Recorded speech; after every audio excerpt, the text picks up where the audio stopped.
And speaking to boys, like younger boys, I think one of the things that they're really suffering from, I get tons of responses rather unexpectedly whenever I talk about the topic of pornography on my show. And it's one of those things that, again, if you found Candace 10 years ago and you asked me about pornography, and by the way, this was actually implanted into my head from a health school, like from health education, where they would say pornography is healthy, people should watch pornography, people should engage in pornography, it's okay if you're in a relationship for you to watch pornography. And then I had a huge wake-up call when I spoke to Tim Ballard, he runs Operation Underground, and then I realized how closely pornography is related to human sex trafficking.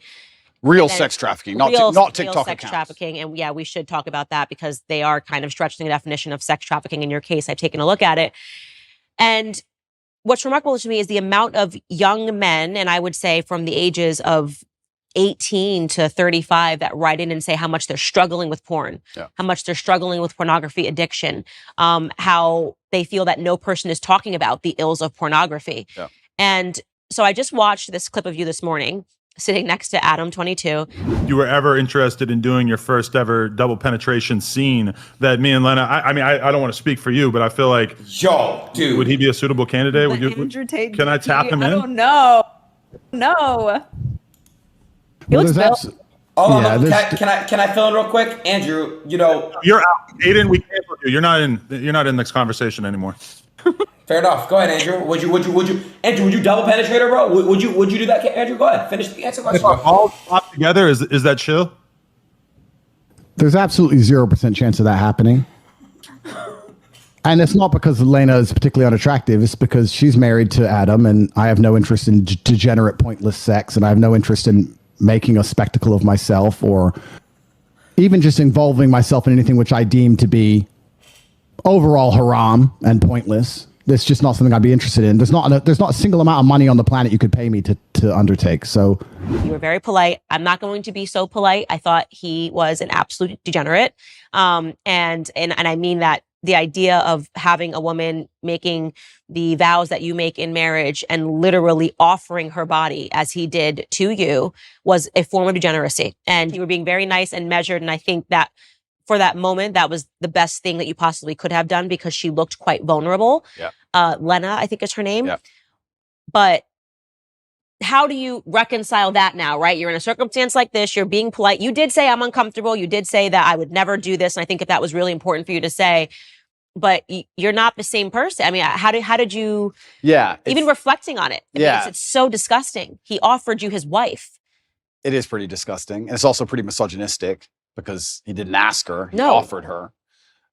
I felt sorry for her. So I was very measured with my conversation with them because I felt sorry for her. I could tell she was nervous. She was swinging on the chair back and forth. She didn't want to be there. She felt extremely nervous. And I think that only a coward would berate a very nervous, very scared woman, even if she did something which I personally disagree with, even if I think Adam is personally, he doesn't align with my morals, because she was so nervous and because she was so almost afraid she looked. Mm-hmm. And I think she expected me to go at her hard.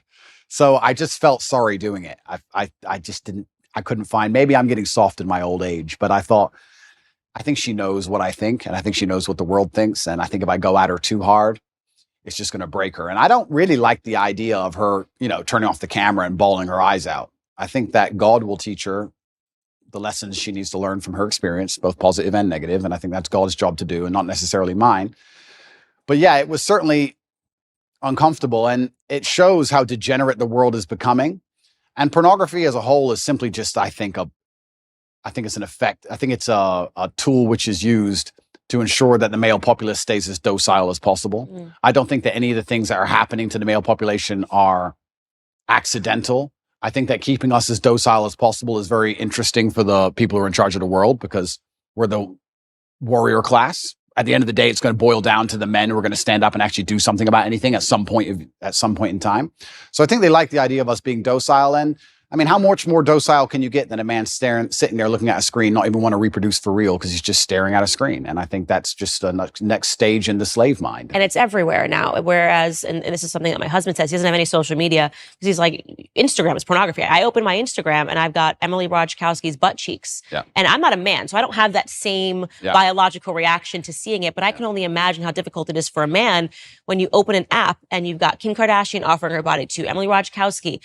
even if you're walking down the street, I've realized even how desensitized I've become to pornography, because you see an ad for Gucci and for whatever reason, she's got to be completely naked while she's holding the bag. I remember in my lifetime, there were music videos that got censored or banned or can only be played after 10 or 11 at night. And if you watch them now, you'd be like, what? For what? What is that? A bikini? Like, it's nothing. It's amazing how quickly it has degenerated. And yeah, absolutely. And we're all degenerating with it. Like I've realized the fact that I don't have a reaction to seeing the half-naked woman holding a Gucci bag means that I have been desensitized to pornography. And I can only imagine what that does to men. Oh, completely. And but this is what the powers that be want. They want to make sure that the male populace is as docile as possible. And they do that with a large array of weapons. And they do that with a web of tools. And I believe that I'm the counter to that, which is the reason I ended up attacked in the first place. But unfortunately, when you buy into the slave mind programming, you do not become the kind of man who can easily attract a woman, because you're not attractive to females as a whole. So how do you satisfy yourself? You end up sitting there staring at a screen, and they convince you that's a good life to live as a man, and that's perfectly fine and perfectly normal.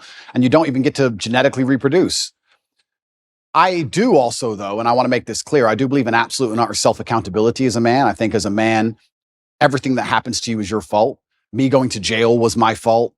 Me being attacked online was my fault. If all these bad things that happened to me, I will take responsibility for, even if I believe they were unfair or unjust. And I think that any man who's going to sit there and say, I'm struggling, he also needs to wake up and understand that if you're going to truly struggle to not click on a website, then you're going to deserve the terrible life you're going to live. And the devil or the matrix or whoever you want to call them are going to fill your life with temptations. They're going to fill your life with easy way outs that they're going to want you to take, because the good road is usually the hardest road. And if you're going to continue to fall for them, then you're going to have to suffer the consequences of that. So it's double-edged. It's certainly difficult that pornography is everywhere and men are struggling with it.